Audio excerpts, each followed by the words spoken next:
I recently came across a simple yet powerful idea. It's that when you become accustomed to doing the hard things, life becomes easy. When you become accustomed to only doing the easy things, life becomes hard. It's a trade-off of sorts. Little example that I think epitomizes this idea. I recently just started cold plunging in the morning. Right? So right now, I'm doing about 6 minutes in 38-degree water. And I'm thinking that my body will acclimate to it over time, that it will get a little bit easier as I, move forward into this. But right now, it's pretty uncomfortable. But, you do what you can. You breathe deep, and ultimately, you get through it. And as I was in there today, I thought of 3 ideas that I think are worth sharing. So they all have to do with sitting in the cold plunge, which is where I was when I thought of them. And then I'll sort of pull them up, expand them out to everyday life, which I obviously love to do and I think is impactful. Here are the 3 ideas. The first one is, don't give your brain room to negotiate. When you have your mind made up, when you're set on a target, you go. First thing I was told, when getting in the cold plunge is don't stop, don't feel the water, don't get in slowly, don't give your rational brain an opportunity to do any convincing or negotiating. Go get in, right? Before your body realizes how cold it is and can talk itself out of it. Because by the time you realize what's going on, you're submerged. You've already begun. And as we know, beginning is often the hardest part. Number 2 is you can do anything if you make the discomfort work for you. You don't work for the discomfort. So it's about positioning yourself to focus on the right things, which this exercise reinforces. You count the time, you play mental games, you make each of the 6 minutes its own thought experiment, whatever you need to do to get through it. And this video right now, this episode, the idea for it happened between minutes 3 and 4. That's just value that was squeezed out of the process. I've started calling the 60 seconds between minute 3 and minute 4 the bridge. Right? In my mind, I hype it up as the most important minute. That way, the last 2 feel like a celebration and not the most difficult. And sure, it's silly, it's ridiculous, but that's exactly the point, right? It's what works for me. It's the name of the game. It's positioning the little pieces around yourself so that you are able to do difficult things in that environment. And third, the takeaway, right? I feel amazing afterwards, which I was hesitant to call anything but a placebo for about a week or 2, but definitely the inflammation in my body is noticeably lower. That soreness in my forearm and elbow, which occurs after most workouts, is better. But not only that, everything else throughout the day in comparison is more comfortable. Right? It's that simple. Life is relative. Running a mile is hard, but not compared to running 6 miles. The work I've scheduled is challenging, but not the same kind of challenging as being submerged in 38-degree water. It creates perspective. Right? It's as though I've built a foundation to do the hard things with less trepidation and far more enthusiasm, which is a beautiful thing. So let's take these 3 thoughts and bring them a bit outside of the cold plunge. Why do we not want to give our brains room to negotiate? Why jump right into the metaphorical ice water? Because when we go, we give ourselves something to react to. We create change. The worst thing we can do is very often nothing. But that doesn't keep our brains from screaming, stop, it's too dangerous, it's too uncertain, it's too cold or hot or different or challenging. The simple act of moving forward with conviction is so powerful. Teach your brain that losing isn't whatever exists outside the door. Losing is doing nothing. Losing isn't the discomfort of the cold water. It's getting, your hand in the cold plunge so slowly that you talk yourself out of it.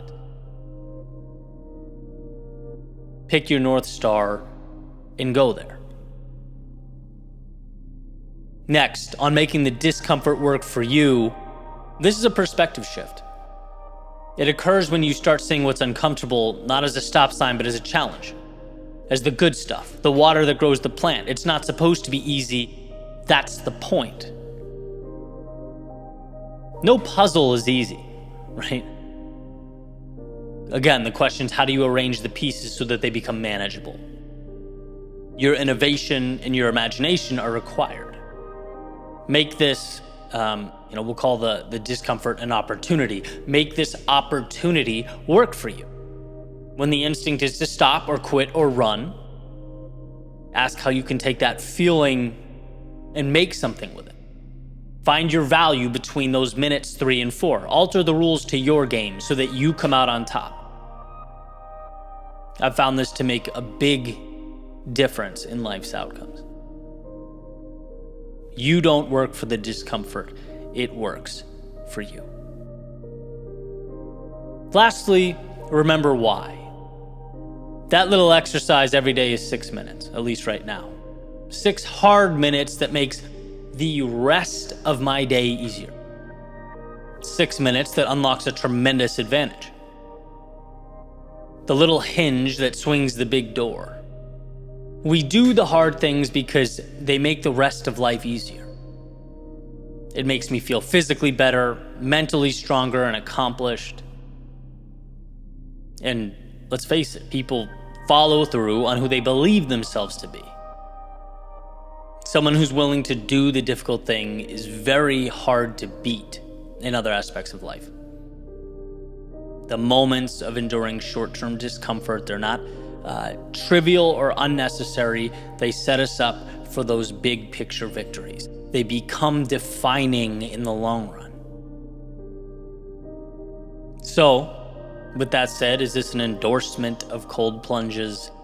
It could be, if that's your thing. But it could be any exercise or action you deliberately immerse yourself into for the purpose of growth. Anything that reminds you enduring the discomfort of today opens up the possibility of a new world entirely tomorrow.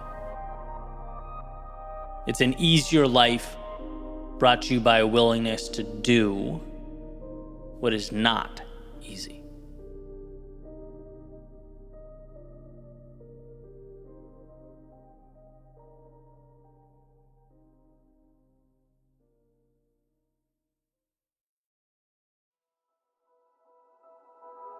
Find something to make yours. I connect every few months with some of my good friends to strategize, kind of reflect back on the previous quarter, plan for the new one with each of our businesses, kind of share ideas, stuff like that.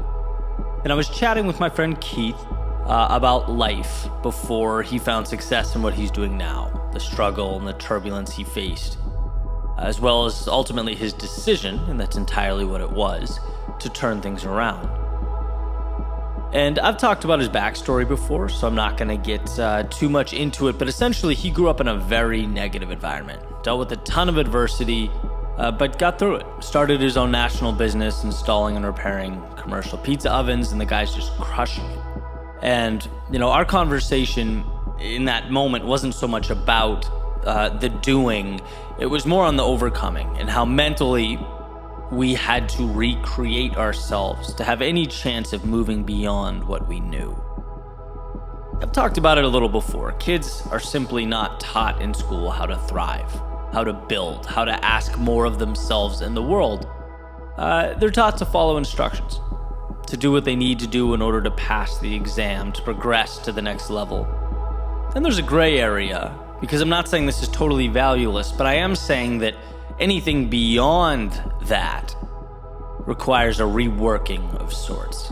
Now, you ask anyone who stepped out of that cycle, and they'll tell you the mental and psychological shift that needed to take place. It was almost overwhelming, right? It's a lot, but it's imperative. I recently looked up the word entrepreneurship, and this is the definition. The activity of setting up a business or businesses taking on financial risk in the hope of profit. And in my mind, it is the risk precisely that's challenging, that brings us so much pain, but also contains within it the reward.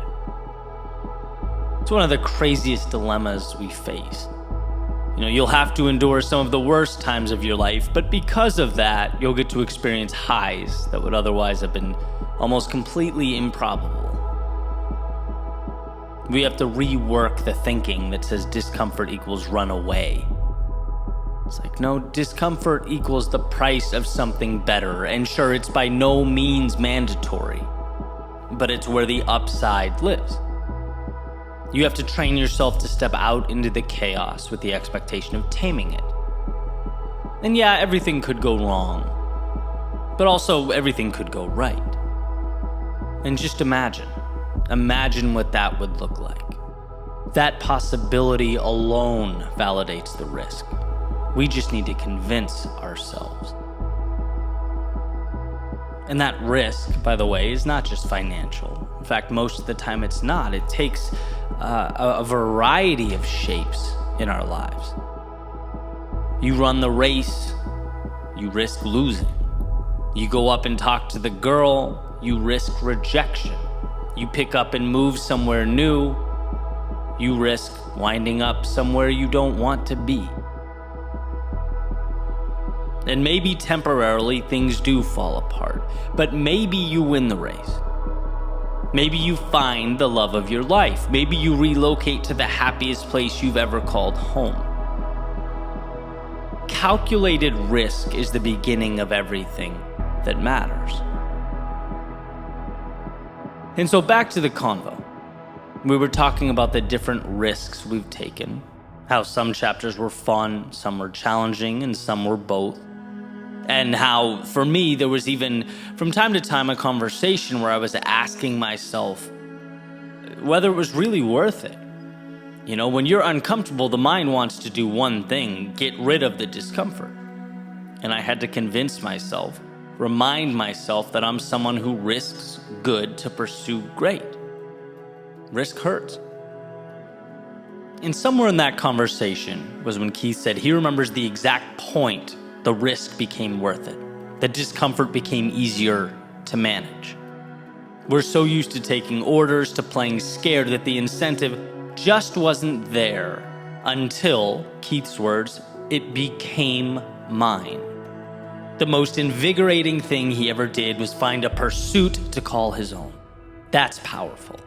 His business injected him with a new energy and, in essence, a new life, because he suddenly had a stake in the game. And I think that's what so many of us in so many areas are missing. The risk appears bigger when it's not counterbalanced by something meaningful.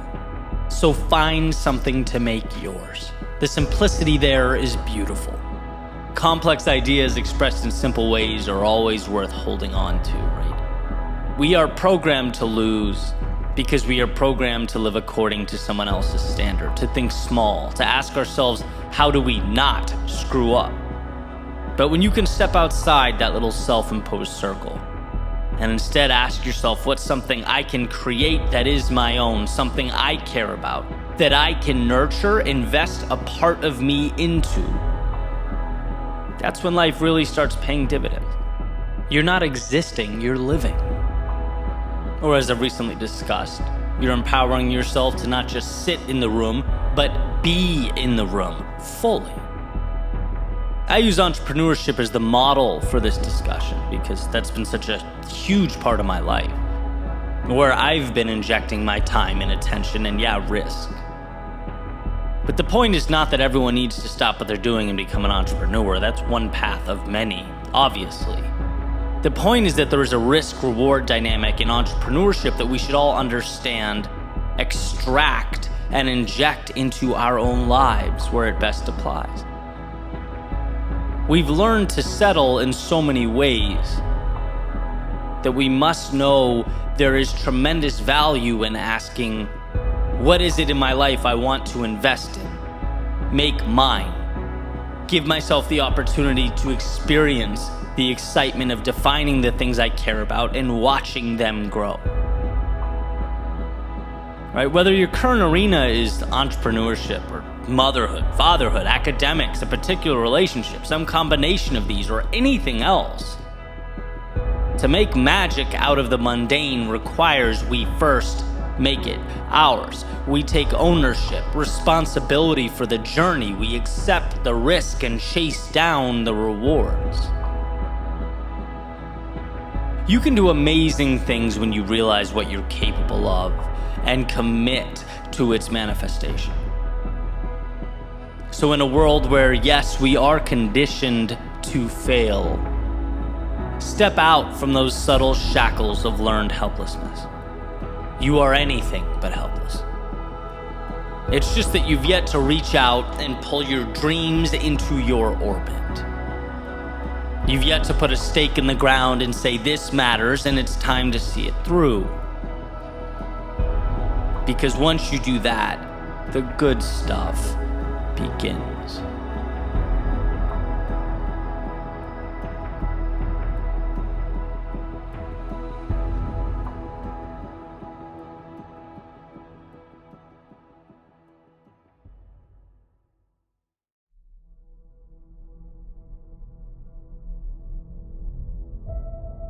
Sometimes all we need is a reset. A new beginning, fresh start, a transformed perspective. Do you remember those pictures that used to make their way around from time to time and looked pretty obvious at first glance, right? But if you really examined it, you would see that the picture of the young woman or whatever it was also an older woman, right? Differing based on how you looked at the lines. And depending on who was looking, they might have a proclivity towards seeing one or the other. But when made aware of the picture's duality, they could always see both. Okay, and there's something to this. This idea is something we should lean on, because I'll tell you what, sometimes our natural proclivity is to see the thing that's not helpful. The first thing we see is an excuse or self-pity. The first thing we see is a list of insecurities or doubts. And we have to remember to take a step back and look again, to examine harder. Because it's amazing how differently things evolve when you make a point to see their value. For example, let's say someone has something you want, something you wished was yours. Right? And maybe your default is, you are less than. Your life is not what it should be. But if you step back and looked again, you would see a few things. One, we're all running different races. Right? You're competing against you, not anyone else. Two, think about everything you do have that someone else would give anything for. And three, if you truly do want that thing, how about applauding yourself for having goals, for having desires, for wanting to push the boundaries of life? Now the question is, can you seek to truly understand what that desire is and map out, your path to bring it into existence? This is nothing but an opportunity, right? And how could it be anything else? Life's challenges, life's losses, they are wins. They contain within them the DNA to create change, to progress. But one must be able to move beyond the instinct to label it a problem or a net negative. There are and will always be wins where you choose to see wins. As I've heard Tony Robbins mention on many occasions, this isn't closing your eyes and saying, there are no weeds, there are no weeds, there are no weeds when your garden is full of them. No, it's understanding a simple truth. You'll never leverage value that you don't believe is there. Seeing it is always step one, because it gives you a foundation to stand on as you build. It's picking up the pen and starting that next chapter. It's choosing your worldview. If you lose money, how would one react to I can't believe it's gone. Things will never be the same. My life is over. Versus, okay, obviously I learned how to acquire it in the first place. Time to do it again. I'm wiser, I'm more aware, and life is abundant. The person that wakes up thinking the former would probably have a hard time getting out of bed. The person telling herself the second story would be motivated to go make things happen. Her worldview has incentivized her. That's why thoughts become things. How we think directly translates into how we act, and our daily actions become our reality. Look, we've all found ourselves in situations where we struggle to see the good in things, where life knocks us down and the opportunity seems to hide itself.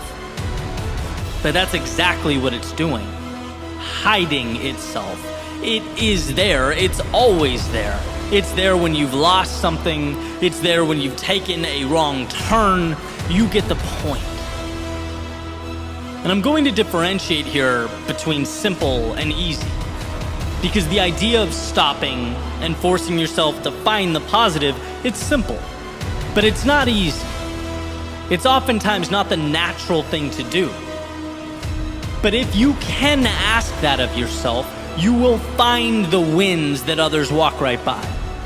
You'll be the change you want in yourself, because the outside world will act as the toolbox to make that happen. Remember, we often can't control what the world gives us, but we can always control what we do about it. And that ability is what I believe separates human beings and their level of growth, success, and achievement. Right? Next time you find yourself down and out, sure, do your thing, handle it how you must. But don't forget that golden rule. It's not what you look at, it's what you see. And when you examine the world around you, point to one, however small, value add that will pick you up, get you back on your feet, and move you forward to that more ideal reality.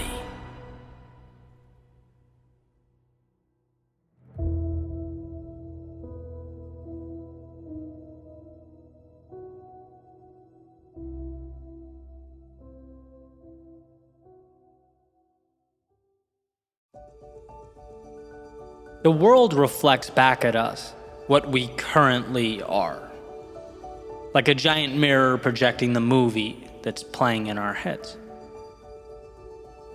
We lay on the horn in traffic, not when we're at peace with ourselves, but when we're in duress. We gravitate towards the negative, not when we're living in abundance, but when we're living in scarcity. We quit, retreat, contract, not when we're confident in the road ahead, but when we're doubtful, alarmed. In other words, we find out in the world what already lives within us. Life, in many ways, is not absolute, it's evidence. It's evidence that we'll use to justify the things we already believe. Wayne Dyer used to use the metaphor of an orange. It can be squeezed and squeezed and squeezed, but there will never be grapefruit juice pouring out of an orange. No, grapefruit juice doesn't live there. You can only find on the outside what lives in the inside. You can only extract from the orange juice. Recently, a good friend of mine said to me that they'd like to change their financial situation. To which my response was, perfect. You most certainly can, right? Like anything, yeah, it'll take work and some planning and some restructuring, all that good stuff, but you most definitely can. And his response was, sure, that's what all you motivational people say. Okay, smart guy. Now you're an example on a podcast episode. Congrats. Why? Because you want the people around you to realize how much is possible for themselves, right? It's not sorcery or witchcraft to believe something better is possible. In fact, if one doesn't believe it's possible, they're effectively cementing their feet to the ground, at least with regard to that particular pursuit. Let's face it, you don't begin journeys that are not possible. We don't allow ourselves to do that. And so, to not believe in an outcome and somehow still wish for that outcome, well, that's essentially our orange metaphor, right? Can't squeeze financial freedom out of a mindset that only sees monetary constraint. Believing it's possible starts the journey. See, there's so much pragmatism in growth. You know, people talk a lot about the law of attraction, and yeah, I get it, right? It sets targets. But the picture of, let's say, a dream house on your wall is not why you'll eventually have the dream house. The picture of the dream house on the wall reminds you. It helps you believe that you're someone capable of someday acquiring that house, obtaining that type of success, which results in you, wait for it, doing things that help bring that to life. It is the doing. But that doing must be connected to belief. Mid-20s. I was unhappy, wanted more, but didn't really believe myself capable of obtaining more, right? That was the issue. Back to the old orange expecting grapefruit juice. Can't get results in an area not conducive to their creation, right? It wasn't until I said, you know what, maybe, not definitely, but maybe it could happen. Maybe I can take control here. The odds have to be greater than 0%, right? It's Jim Carrey in Dumb and Dumber, so you're saying there's a chance. Yeah, it's like starting out, that's all you need, a chance, the door cracked. In the beginning, I just needed to convince myself something different was possible. The beginning of transformation and that internal change prompted how I interacted with the external world. You do things differently when you believe differently. Or, if you want to phrase it another way, believing that you can bring something to life doesn't guarantee that you actually do. But believing you can't guarantees that you won't. And why not stack the odds in your favor? I often juggle back and forth between the philosophical and the tangible or the tactical, right? 3 ways to do X. Life hack to change Y. Yeah, of course. Life does in so many ways come down to the tactics, to the how, to the steps. But does that even matter if you don't believe in the pursuit? Does it matter what Google Maps says if you never step out your front door? You have to convince you. You have to create an environment in your world where change isn't crazy, more isn't absurd. It might be challenging, but it's possible. And possible is enough. It is enough to begin, enough to step out, enough to see the trivialities as tools and the resistance as part of a beautiful game. Remember that the world is a mirror, reflecting back at us our worldview. We find what we look for, so give yourself permission to look for things that make life beautiful. Give yourself the gift of believing change is possible.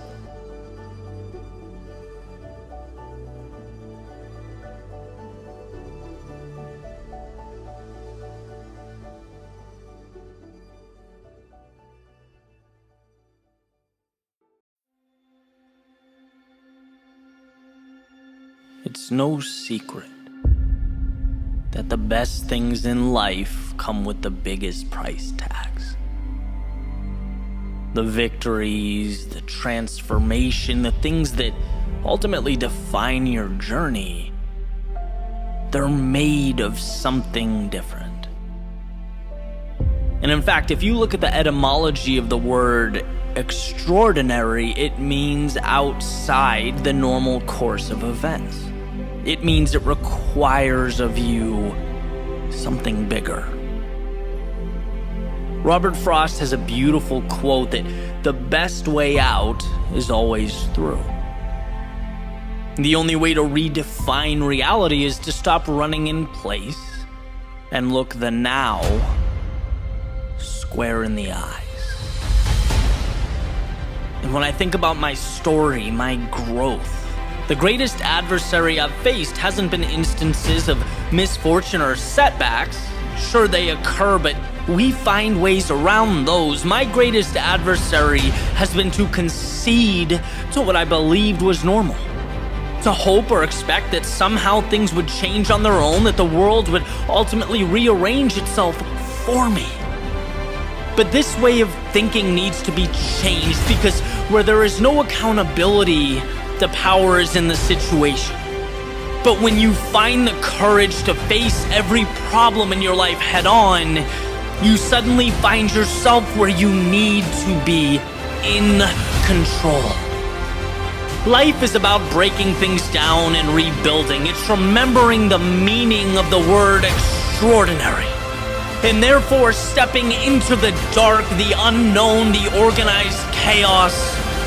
Not going around the discomfort, but storming the castle, because it's here the greatness lives. It's by paying a price in strength and courage that reality will ultimately bend to your will. While life might tempt us, while pride might beg us, the best way out is always through.